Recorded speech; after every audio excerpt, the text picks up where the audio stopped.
الحمدللہ رب العالمین والعاقبۃ للمتقین والصلاة والسلام علی اشرف الانبیاء والمرسلین اما بعد فاعوذ باللہ من الشیطان الرجیم بسم اللہ الرحمن الرحیم حافظوا علی الصلوات والصلاة الوسطی وقوموا للہ قانتین۔ حفاظت کرو اپنی نمازوں کی، اے مسلمانوں اپنی ساری کی ساری نمازوں کی حفاظت کرو، اپنی ساری کی ساری نمازوں کو ادا کرو، پانچوں نمازیں پڑھو، والصلاۃ الوسطی، اور خاص طور پر وسطی نماز درمیانی نماز کی حفاظت کرو، اپنی ساری نمازوں کی حفاظت کرو اور خاص طور پر اپنی درمیانی نماز اس کی حفاظت کرو۔ درمیانی نماز سے مراد والصلاۃ الوسطی سے مراد نماز عصر ہے، نماز عصر کی جو ہے وہ حفاظت کرو۔ اللہ تبارک و تعالیٰ نے سورۃ البقرہ کی اس آیت مبارکہ کے اندر خاص طور پر نماز عصر کی اہمیت جو ہے وہ بتائی ہے،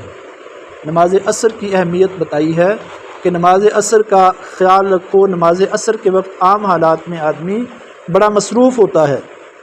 تو اس مصروفیت کی وجہ سے آدمی بعض اوقات نماز کو چھوڑ دیتا ہے، لیکن اللہ تبارک و تعالیٰ نے ارشاد فرمایا اپنی ساری نمازوں کی حفاظت کرو اور نماز عصر کی بھی حفاظت کرو، نماز عصر بھی ادا کرو، نماز عصر مت چھوڑو۔ وقوموا للہ قانتین، اور اللہ تبارک و تعالیٰ کے بندے بن کے کھڑے ہو جاؤ، اس کے فرما بردار بندے بن جاؤ، اللہ کی اطاعت کرو، اللہ کے حکموں کو مانو۔ رسول اللہ صلی اللہ علیہ وآلہ وسلم نے ارشاد فرمایا کہ جو آدمی نماز عصر چھوڑ دیتا ہے جان بوجھ کر، جو آدمی نماز عصر کو جان بوجھ کر چھوڑ دیتا ہے، آپ صلی اللہ علیہ وسلم نے ارشاد فرمایا کہ وہ ایسے ہے جیسے اس کا مال اور اس کا اہل سب جو ہیں وہ ہلاک ہو جائیں۔ یہ نقصان جو ہے وہ کم ہے کہ مال اور اہل خانہ سب کچھ جو ہے وہ ختم ہو جائے،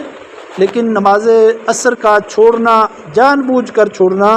اس کا گناہ جو ہے یہ زیادہ ہے۔ اس گناہ سے بچنے کے لیے آدمی جو ہے وہ کیا کرتا ہے، اپنا کاروبار کرتا ہے، اپنا مال جو ہے وہ بڑھانا چاہتا ہے اور نماز کو جو ہے نماز کی پرواہ نہیں کرتا،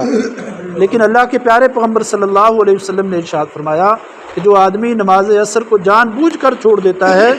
تو وہ آدمی جو ہے ایسے ہے جیسے اس کا مال اور اس کا اہل جو ہے سب کچھ جو ہے وہ برباد ہو جائے، سب کچھ جو ہے وہ ہلاک ہو جائے۔ تو نماز عصر کا ادا کرنا، نماز عصر کو پڑھنا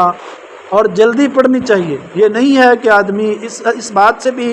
حدیث مبارکہ کے اندر منع کیا گیا ہے کہ آدمی سارا دن جو ہے وہ بیٹھا رہے، نماز عصر کا وقت ہو تو بیٹھا رہے، جب تھوڑا سا ٹائم باقی ہو، 15-20 منٹ باقی ہوں، تو آدمی جو ہے وہ جلدی جو ہے وہ زمین پر ٹھونکے مارنا جو ہے وہ شروع کر دے، سجدے کرنا جو ہے وہ شروع کر دے اور پہلے جو ہے بیٹھا رہے۔ تو وقت پر نماز جو ہے وہ پڑھنا یہ ہر مسلمان پر لازم ہے۔